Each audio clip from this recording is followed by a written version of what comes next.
Retornamos no nosso segundo bloco. Professor Reinaldo, eu havia deixado no ar a seguinte pergunta. Houve um aumento enorme, um aumento esplendoroso de como funciona o ser humano no seu aspecto biopsicossocial e as faculdades mantêm em 6 anos o tempo disponível para esse aprendizado. Quando as informações são pelo menos 100 vezes maiores do que há meio século atrás. O diagnóstico por imagem vem um pouco ajudar ou substituir essa lacuna ou aliar-se ao profissional? Bom, eu acho que assim, a gente tem que acompanhar, né? O mundo evolui em tudo, né? Então, todas as áreas evoluíram e a medicina também tem que evoluir nesse ponto. Eu acho que 6 anos é uma formação razoável, desde que seja bem feita, né? Então, eu acredito que pode até ter mais tempo. Eu acho que para isso serve a residência também, né? Para acrescentar 2, 3. Eu acho um absurdo quando o médico não quer continuar a fazer residência e tal. Eu acho que é necessário. Até eu fazer de uma área básica, depois evoluir para uma área mais especializada ou se manter durante muito tempo na área básica, né? A gente precisa de todas as especialidades. Acho que no Brasil, o Brasil é um país carente de quase todas as áreas, principalmente as básicas, né? Agora, a radiologia ela veio para complementar. Hoje em dia a gente tem...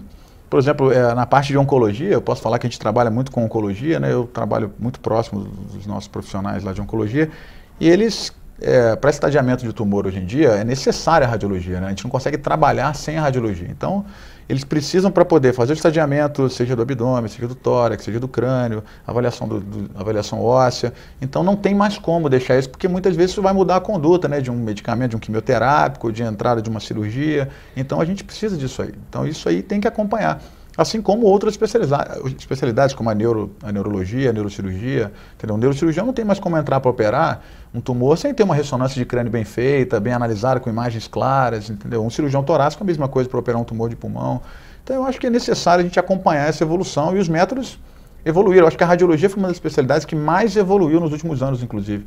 Então a gente teve uma evolução excepcional e a nossa evolução significa a evolução de outras especialidades, porque a gente ajuda, né, as outras especialidades. Então, vou reforçar que a gente ajuda a dar a conduta, mas assim, a gente é sempre o secundário, né? O principal é o médico assistente, que vai lá, pede a nossa ajuda, ou solicita um exame, a gente tenta sempre, na medida do possível, entregar o que ele precisa, né? Um resultado claro, entendeu?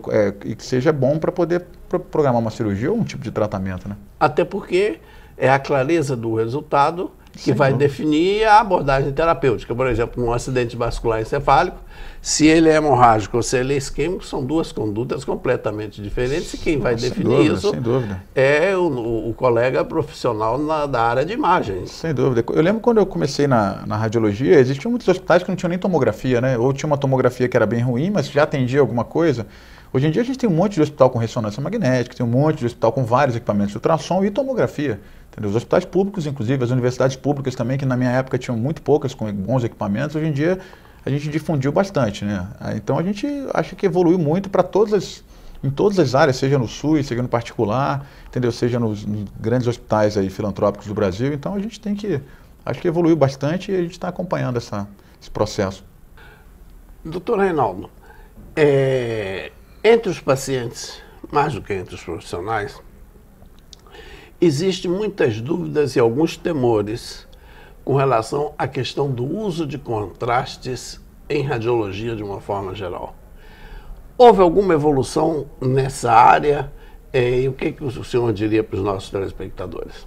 Não, sem dúvida, senhor. Houve uma evolução muito importante, né? A gente tinha uma geração de contrastes antigamente que tinha um pouco de reação e tal, apesar de também não ser uma coisa absurda, mas tinha uma quantidade maior de reação. Então a gente evoluiu muito nos últimos anos na tomografia, que a gente começou a usar os contrastes não iônicos, né? Os contrastes iodados não iônicos, né? Porque de tomografia são todos iodados, né, hoje em dia. E esses contrastes dão muito menos reação, a gente usa uma quantidade menor de contraste.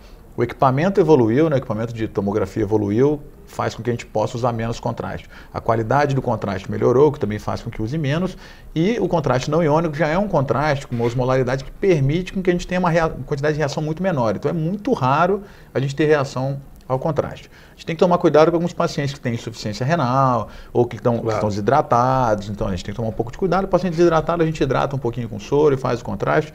Os que têm insuficiência renal a gente pesa na balança, né? Se a gente pode ou não fazer, a gente sempre que pode evita. Na ressonância magnética a gente usa o gadolínio, que o gadolínio, comparativamente ao iodo, ele dá infinitamente menos reação e a quantidade também é muito pequena. Então a gente é muito raro, mas muito raro mesmo, ter algum tipo de reação com gadolínio. Entendeu? A gente geralmente, usa em alguns tipos de exame, não usamos em todos os exames, então a gente toma muito cuidado também em injetar em quem precisa injetar. E essa foi uma mudança também, eu acho que teve no conceito dos médicos radiologistas, porque o médico que prescreve o contraste, na verdade, é o médico radiologista, né? O médico clínico, ele solicita o exame, a gente decide ou não se vai usar o contraste. Eu acho que essa é uma prerrogativa do médico radiologista. Mas a gente usa quando precisa. Antigamente a gente usava mais porque tinha dúvida diagnóstica, os equipamentos evoluíram, nosso conhecimento melhorou e a gente pode usar hoje em dia menos contraste. Então, realmente a gente reserva para os casos que são necessários, né? Então, isso é importante também deixar claro. Uma pergunta complementar. E no caso de acidentes com esses contrastes, ainda que sejam raros, respondem bem à terapêutica imediata? Não, na verdade, assim, a gente tem todo aparato, né, tanto em clínica quanto em hospital, para receber esses acontecimentos, mas ainda assim, estatisticamente, 99% dos casos, quase 99% dos casos, são reações leves, um pequeno desconforto, uma urticária. Tem que tomar cuidado porque a injeção do contraste na veia muitas vezes causa uma sensação esquisita, o contraste vem aquecido, o paciente sente um pouco de calor e ele interpreta aquilo como uma reação alérgica. Não é reação alérgica, às vezes até vômitos o paciente faz também, mas também não é reação alérgica, né? A reação alérgica normalmente é urticária leve, uma leve coceira, entendeu? Que pode incomodar um pouco mais. As reações mais graves que podem acontecer, falta de ar, edema de glote, mas assim, isso realmente é muito raro. 99% ou muito mais dos casos a gente tem, na verdade, como urticária e que trata apenas com repouso.